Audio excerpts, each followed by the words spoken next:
Yo, salut Mugiwara, c'est Chapeau de Paille, j'espère que vous allez bien. On se retrouve aujourd'hui pour la review du chapitre 173, donc review live pour occasion du chapitre 173 de Natsu Taizai, donc un chapitre qu'on attend depuis pas mal de temps, que pas mal de vous m'avez demandé de faire donc une reaction live, donc voilà, que ce soit par mail, que ce soit par message, enfin voilà, vous m'avez spammé, limite harcelé pour que je fasse une review live, alors que surtout que ça faisait pas mal de semaines que j'en avais fait, enfin que j'en fais surtout pour Nanatsu, donc voilà, moi je vais vous exaucer, j'espère au moins que ce chapitre en vaudra la peine, donc chapitre qui s'intitule Les Ténèbres déferlent. Hmm, Voyons voir tout ça. Titre très, très songeur. On va voir tout ça. Alors donc, Méliodas affronte les 10 commandements avec Loxinia et Dolor, donc comme adversaire, la victoire est à portée de main. Alors petite précision, j'ai sorti une vidéo théorie donc la semaine dernière donc sur Nanatsu, donc c'est la première, donc on va, youpi, on va fêter ça. Je vous mettrai le lien dans la description donc qui va traiter de Méliodas, qui va traiter donc de son passé et de ses origines. Voilà, je pense que vous devez à peu près avoir une petite idée. Et j'ai fait une petite théorie assez sympatoche sur tout ça, donc n'hésitez pas à la checker. De toute façon, le lien est dans la description. Donc on est parti avec donc Dolor et Loxinia sur la page de couverture, donc le nouvel animé, ouais, ça, voilà, on le remet à chaque fois, donc commencera en août. Juste des spin-offs si je dis pas de bêtises. Donc les amis d'il y a 3000 ans sont les ennemis d'aujourd'hui, donc ça pareil, on l'avait vu dans le chapitre précédent, donc à savoir la relation qu'a Gloxinia avec, enfin la relation qu'a Meliodas avec respectivement avec Gloxinia et ce cher Dolor. Et donc on va voir comment tout ça va évoluer. Et donc on a le tome 20 qui est en vente au Japon, ça aussi on est au jus, et on est parti. Un petit recadrage. Alors, on est parti directement, pardon, page 1, où on voit donc Dolor, je crois, qui est en train de se faire trancher dans le dos. Donc là, ça va vraiment être la bonne pour lui, je suppose. Donc on voit Meliodas qui, punaise, pardon. Meliodas donc, qui se trouve un petit peu sur son dos, qui est un petit peu en train de voler dans tous les sens pour le trancher. Donc là, on voit donc Kamichigiri, donc alors déchiqueteur de deux, donc on le voit le trancher avec sa relique sacrée. Donc Gloxinia aussi qui est toujours dans la main de Dolor, voilà, qui a un petit peu essayé d'être sauvé d'extrémisme, vu que je rappelle que Gloxinia a le pouvoir de régénérer et puis de soigner. Donc voilà, on va dire tant que Gloxinia n'est pas out, Dolor ne l'est pas réellement. Et donc on voit donc Dolor qui va tenter quelque chose d'un petit peu nouveau, donc Metal Lord, et puis je crois qu'il a un petit peu, il est peut-être en train de solidifier un peu son corps. Ça fait un peu penser au Haki dans One Piece, avec donc ce qui permet un petit peu de solidifier le corps, voilà, pour ceux qui ne connaîtraient pas. Et donc là on voit Metal Lord, donc peut-être une sorte d'armure qui pourrait le permettre de solidifier son corps. Donc il déclare parfait. On va voir donc à la page suivante, page 4. Alors attendez, donc Gloxinia, voilà, qui prépare une nouvelle technique, donc lance de l'esprit Basquias, septième forme rose lunaire, donc voilà, Basquias qui est un petit peu l'équivalent de Chastier folle, donc la lance un petit peu sacrée du roi des fétos, donc celle de King en l'occurrence. Et donc ici, Gloxinia qui va tenter donc une nouvelle attaque avec la septième forme donc de Basquias. Donc goutte de vie, et donc alors, attendez, donc alors Gloxinia qui est en train de gueuler, est-ce qu'elle s'est fait un petit peu avoir? Donc Dolor aussi, en fait, ouais, j'ai l'impression qu'à la fois Gloxinia est un petit peu en train de perdre de l'énergie, peut-être qu'elle a plus suffisamment de force, pareil pour Dolor, donc on voit son armure un peu spéciale en train de s'estomper, et donc voilà, les deux tous, et puis sont un petit peu, je pense à bout, et donc voilà, goutte de vie. Ah, alors je pense qu'elle essaie un petit peu sûrement de régénérer ce cher Dolor, qui est en train de récupérer, vu qu'il arrête pas de tousser, depuis de tousser, et puis de vomir un peu de sang, mais Meliodas va pas leur laisser le temps un petit peu de récupérer et de se régénérer, vu qu'il va contre-attaquer, et là il s'en prend donc directement à Gloxinia, page 5.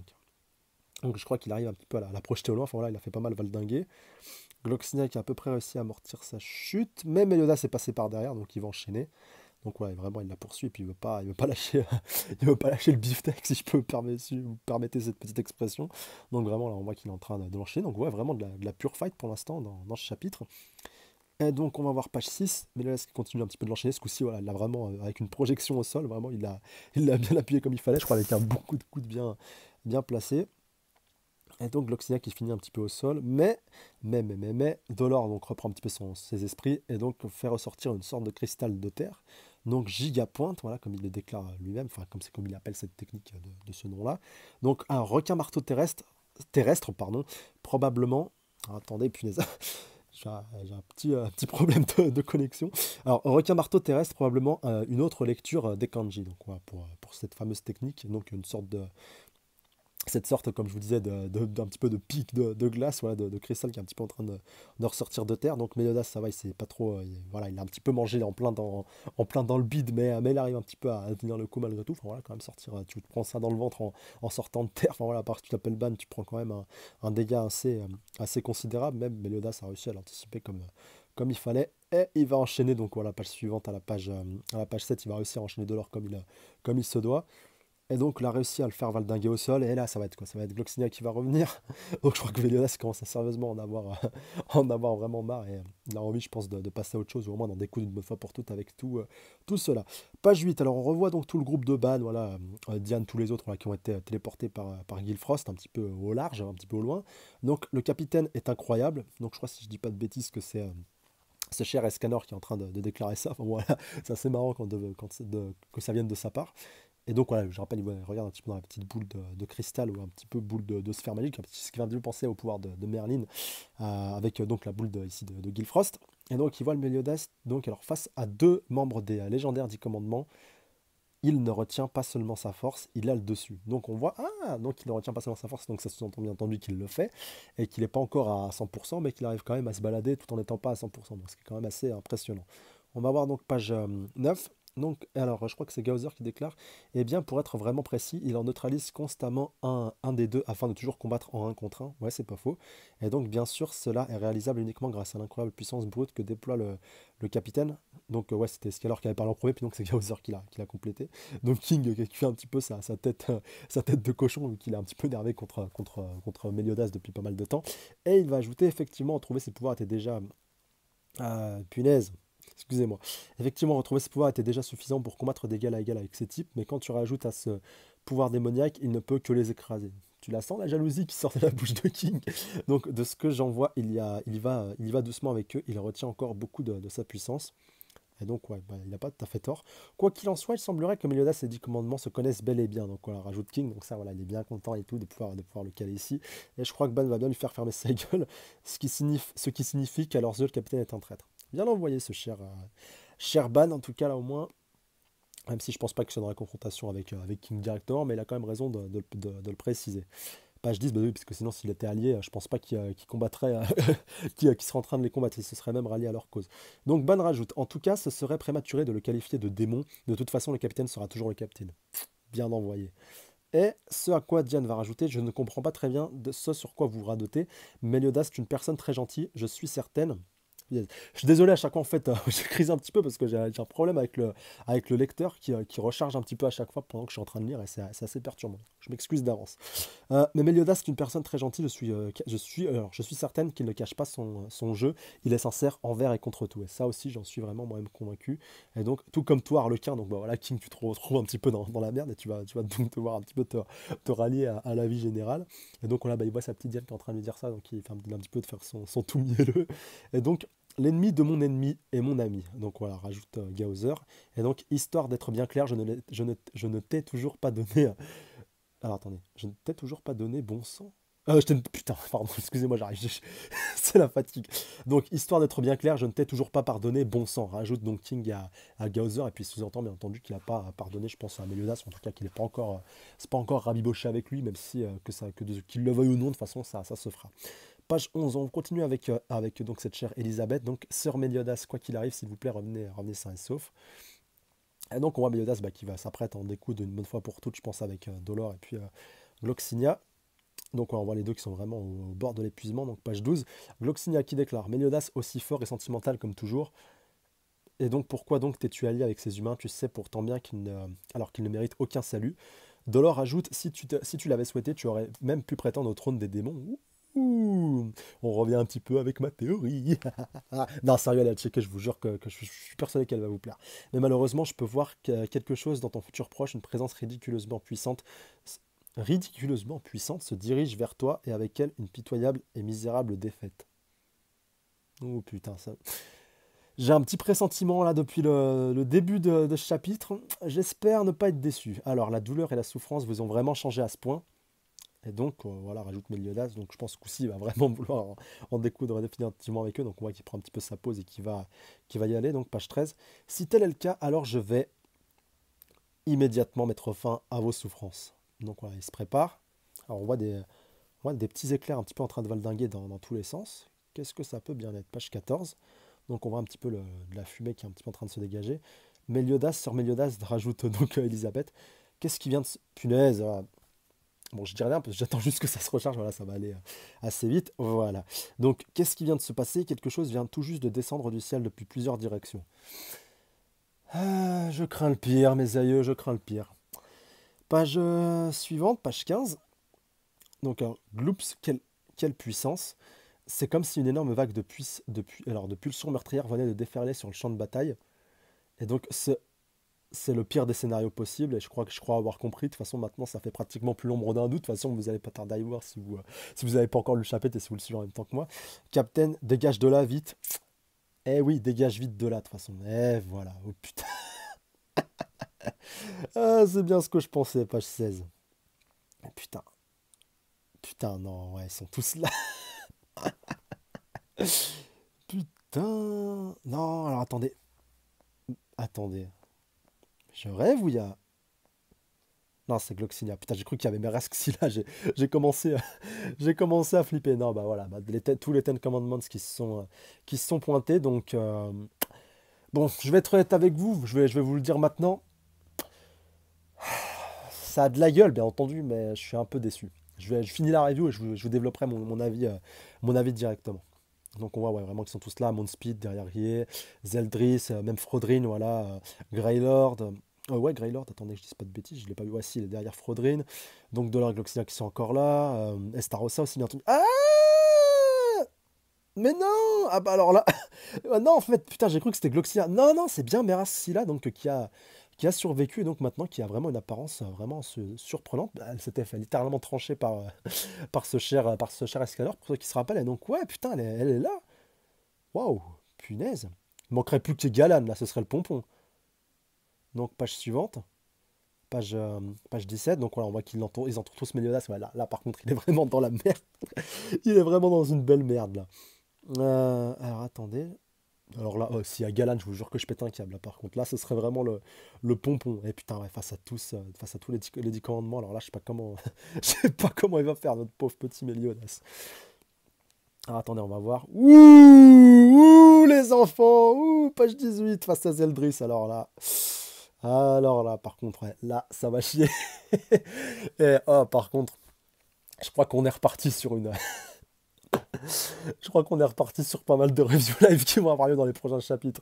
Là, franchement, je vous jure, en plus, j'étais de bonne foi pour si vous avez vu mes reviews précédentes. Chaque fois, je vous dis, ouais, j'essaierai de pas vous faire une review live. Bon, en plus, vous me dites, vous arrêtez pas de me spammer. Enfin, pas, je déconne, pas de me spammer. Vous pouvez m'envoyer une demande, et pas seulement pour Nanatsu, aussi pour d'autres mangas. Mais c'est vrai que là, avec la direction que c'est en train de prendre, là, oh punaise. Là, on est bien parti pour faire du. Ah punaise, j'en perds un peu mon latin. On est bien parti pour avoir encore des bons gros fights. Enfin, ouais, ça va vraiment être le gros bordel. Bon, attendez, je vais vous donner mon point de vue par rapport à tout ça. Donc, je finis. Encerclé de tous les côtés par les 10 commandements, les chances de victoire sont nulles, mais sans aucune échappatoire. Il n'y a nulle part où fuir. Le seul choix pardon, est de se battre. Bah, ça, je te le fais pas dire, mon ami. Et donc, alors, les 10 commandements ont complètement encerclé Meliodas, 1 contre 9. S'il les affronte maintenant, il sera sans aucun doute anéanti. Et donc, à suivre dans le chapitre 74, Meliodas contre les 10 commandements. Rien qu'avec un titre de chapitre comme ça t'annonce du lourd par rapport à la suite, bien entendu. Donc, alors, j'ai deux, trois petites précisions à vous donner voilà, par rapport à ce chapitre, par rapport à la réaction qui aurait pu un peu vous surprendre, sans vouloir, voilà, attention, vous offenser, vous insulter. Ça puait à 1000 km. Déjà, rien qu'avec le titre du chapitre, les ténèbres déferlent. Bon, d'accord, on avait eu des titres assez racoleurs, mais en fait, je vais vous dire que j'ai compris dès l'instant où on voit donc tous les éclairs un petit peu en train de voler, et puis après, c'est confirmé. Si vous voulez, il y a eu du trop gros teasing, enfin, en tout cas pour ma part, pour que en fait, au final, j'ai la surprise. Par contre, la bonne grosse surprise, c'est le fait de voir que Mercila a survécu. Ça, par contre, c'est une surprise qui n'était pas vraiment prévisible, même pour vous avez bien vu pendant un temps, j'ai cru que c'était Gloxinia qui qui avait eu un aspect un petit peu différent, alors que non. Même si je pense pas que ce soit la plus grosse menace, mais comme quoi, voilà, quelque part, ça aurait été un peu surprenant de la voir mourir aussi facilement, surtout qu'on n'avait pas tout vu pour elle. Je crois pas qu'on avait aussi son nom de commandement, enfin peut-être qu'on l'avait eu, mais c'était pas, elle n'avait pas été, punaise, elle n'avait pas été autant développée que Galan avait pu l'être lors de son combat contre Escanor. Enfin voilà, avec la vérité et puis le fait qu'il soit amené à mentir et qu'au final, c'est le coup de la victoire. Là, voilà, Galan, en plus, il avait été bien surexploité, enfin extrêmement exploité, peut-être pas surexploité, mais on avait fait le tour du perso, donc ça aurait été un petit peu too much d'encore le ramener, mais même si je suis impatient, comme tout le monde, bien entendu, de voir la suite des combats, voilà, ça c'est pas le propos, mais pourquoi les neufs, quoi? Surtout qu'on l'avait déjà vu face à Lady, je sais pas si vous vous rappelez, quand durant l'arc des. Le petit, voilà, c'était vraiment un mini-arc des druides, quand Meliodas avait récupéré ses pouvoirs de démon. Peu de temps après, je sais plus comment il avait fait, je me rappelle plus du procédé qui avait été utilisé, enfin, c'est pas si important que ça, mais il avait réussi à se téléporter à l'endroit donc, où se trouvaient tous les 10 commandements. Enfin, je sais pas si ils étaient tous présents à ce moment-là, c'était pas si important que ça, mais il aurait fait véritablement une démonstration de force, et justement, il avait massacré Galan à ce moment-là, bon, sans l'achever, mais c'était quand même assez impressionnant. Et je pense que si.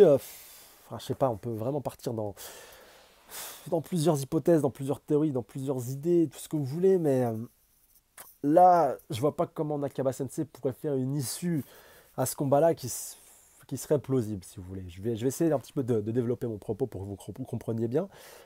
Si on termine, on va dire, l'arc des 10 commandements ici, maintenant, que Meliodas, admettons, j'extrapole à mort, même s'il y a vraiment, pour moi, il y a 0,1, 0,0000000000000 si vous voulez, 1% que Meliodas triomphe, bah, ce serait vraiment n'importe quoi, ce serait complètement nul, et puis ça cacherait tout, enfin voilà, ça gâcherait tout, surtout que Meliodas a récupéré tous ses pouvoirs de démon, à moins qu'il ait encore un autre power-up qui lui permettrait donc de se booster full power pour pouvoir arriver à démonter donc tous les 10 commandements. Mais là, il y en a 9 en face de lui. Bon, allez, 8, on va dire. Ouais, allez, en étant vraiment généreux, on va dire qu'il en a pas 5, 6. Si tu enlèves donc Gloxinia, Dolor, enfin pour l'instant, mais qui sont un petit peu affaiblis. Et puis Merasila qui est pas mal carbonisé, qui est à peu près HS, mais pas tout à fait encore non plus. Enfin voilà, faut pas le négliger. C'est pas comme Zeldris et Starossa et puis tous les autres qui sont encore full power, enfin, qui n'ont pas encore combattu et qui sont prêts à en découdre. Et surtout que là, Meliodas est tout seul, donc bah déjà là, il va commencer à les gérer tout seul dans le prochain chapitre, ça c'est sûr, mais après quoi, le but c'est de le faire tuer, de faire tuer le boss des 10 commandements et puis de faire venir un petit peu l'avènement des démons, l'avènement des 10 commandements qui puissent régner sur le monde, la fin de Camelot, enfin voilà, c'est déjà un petit peu fini vu que Zeldris a récupéré le trône, la fin de Lyonesse, la fin de tous les royaumes et que donc une nouvelle rébellion s'organise. Enfin, après ça pourrait avoir de la gueule, attention, hein, si, bon, je vais vraiment extrapoler à mort. Admettons que Meliodas se fasse buter, que, que le règne des démons soit prononcé, que donc qu'on passe dans une dark phase, si vous voulez, du manga, voilà, que ce soit les pouvoirs qui règnent en maître, et que là, le manga, si vous voulez, démarre vraiment, et qu'on ait par exemple Arthur qui reprenne le rôle du personnage principal, bon j'extrapole à mort, hein, mais qui reprenne le rôle du personnage principal, qui suive un petit peu un parcours initiatique, histoire d'acquérir de la puissance, de devenir encore plus puissant, pourquoi pas plus tard lutter contre les 10 commandements, ça pourrait être intéressant. Ou alors que Meliodas, à défaut de se faire buter, se fasse capturer ou se fasse redémoniser, recommandantiser, enfin voilà, j'invente des nouveaux mots, et que plus tard donc on puisse avoir cette confrontation entre Arthur punaise, et Meliodas. Bon, je pars très très loin, mais voilà, pour ceux qui suivent pas mal Merewo depuis pas mal de temps, j'ai toujours trouvé que Arthur faisait plus un personnage principal, on va dire, de type shonen ou de type manga classique que Meliodas, parce que Arthur, il est encore jeune, il est encore un petit peu en formation, Meliodas c'est un petit peu son prof, là où Meliodas c'est le personnage principal, donc c'est un petit peu l'opposé, mais ça pourrait avoir de la gueule, et si on suit, donc, ce sera un petit peu donc, une nouvelle retranscription donc, de la légende du roi Arthur, donc en voyant un petit peu sa progression, pourquoi pas aussi sur le chemin lui faire récupérer Excalibur, ça aussi, ça pourrait avoir de la gueule, pourquoi pas, en plus il y a Merlin aussi qui est aussi là, donc voilà, pourquoi pas, ça pourrait partir là-dessus, ouais, voilà, une petite idée que j'ai un petit peu inventée en freestyle, mais ça serait intéressant, ça aurait de la gueule, même si bien entendu, enfin voilà, il y a de fortes chances que ça se passe pas du tout comme ça là, voilà, c'est vraiment extrapolé à mort, et c'est vraiment une théorie, mais vraiment complètement what the fuck, limite elle aurait mérité aussi une vidéo théorie, mais ouais, ça pourrait avoir de la gueule, hein. Dites-moi ce que vous en pensez dans les commentaires, franchement ça m'intéresse au plus haut point, et comme je vous dis, bah... Je suis vraiment sceptique par rapport à la suite, surtout qu'on nous tisse ce combat maintenant. Enfin là, j'aurais aimé que ça se fasse progressivement, progressivement, voilà, ainsi de suite, qu'on affronte un duo au fur et à mesure jusqu'à arriver, on va dire, au duo final des deux boss qui sont un petit peu, donc Estarossa et surtout Zeldris. Et voilà, ça aurait été intéressant. Et donc là, de voir que Meliodas va déjà les affronter tout seul. Alors peut-être qu'après, donc les autres vont se pointer, les autres Taizai, parce qu'il faut quand même à un moment donné qu'on ait cette confrontation Taizai contre commandement. Quand même, faut que ça se fasse. Ça va avoir de la gueule, c'est quasi sûr et certain. Et donc que d'autres protagonistes, pourquoi pas donc la Pléiade du ciel azuré, le roi Baltra, enfin, voilà, ou même d'autres personnages qu'on connaît pas encore, enfin, voilà, ou même des membres aussi qui étaient présents en tournoi qui pourraient s'allier, donc s'associer, que ce soit Guilfrost, donc voilà, le samouraï, et puis tous les autres qui s'allient au Taizai pour affronter donc les Ten Commandments. Là aussi, ça pourrait avoir de la gueule si on a une bonne grosse baston des familles à l'ancienne. Et on verra donc tout ça, mais bon, voilà, rassurez-vous, Meliodas va pas crever, enfin peut-être pas tout de suite, enfin après, pour moi, j'avoue que j'exclus rien, même la mort de Meliodas, je ne l'exclus pas, punaise, j'ai du mal un peu à articuler, ça c'est la fatigue, enfin bref.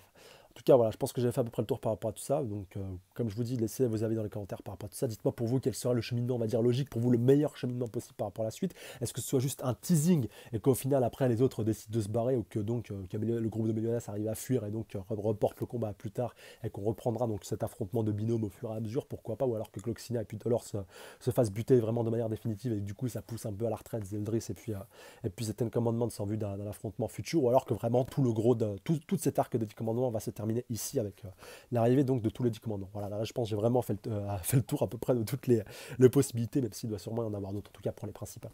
Donc, comme d'habitude, n'hésitez pas à mettre un petit pouce bleu, commenter, partager, surtout vous abonner à la chaîne si ce n'est pas déjà fait pour plus de vidéos, n'hésitez pas à aller checker la page Facebook, le lien est dans la description. Encore une fois, et puis aussi aller checker aussi la vidéo théorie sur Mélodas, franchement, surtout là, qu'elle est parfaitement appropriée à la situation actuelle. Et surtout, encore une fois, un grand merci à vous les abonnés, à la fois les anciens, comme les nouveaux, comme les futurs. Je vous embrasse très très fort, je vous kiffe. Et sur ce, je vous dis à la semaine prochaine, ou un petit peu plus tôt si vous suivez d'autres mangas sur la chaîne. Prenez soin de vous, salut à tous. Sayonara.